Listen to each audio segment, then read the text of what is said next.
V Bistriškem gradu so preteklo sredo v soju prazničnih luči ponovno uprizorili pravljično zgodbo Hrestač. Po predstavi so za otroke izvedli še ustvarjalno delavnico. To ni le vojak Hrestač, reče stric Drosselmayer. Z njegovimi zobmi lahko treš orehe, prave orehe, daj poskusi. Fricu se zdi Hrestač trapast. Klari pa so zelo všeč njegove velike in prijazne oči. Klara vzame Hrestača v naročje in mu res pusti, da zame tre orehe.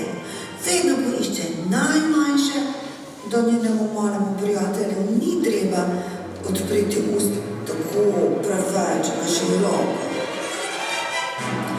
Tudi Fric hoče poskusiti, vendar ni tako previden kot sestrica. In med vojakove zobe porine največji in najtrši oreh, kar jih najde. Korak! Zlavišče poči in vojakovi 3 prednji zobje se odlomijo. Zdaj je videti tako smešen. Glej, kaj si storil! Ima Klara kar solze v očeh. In za trenutek se zdi, kot da se tudi vojakove oči žalostijo.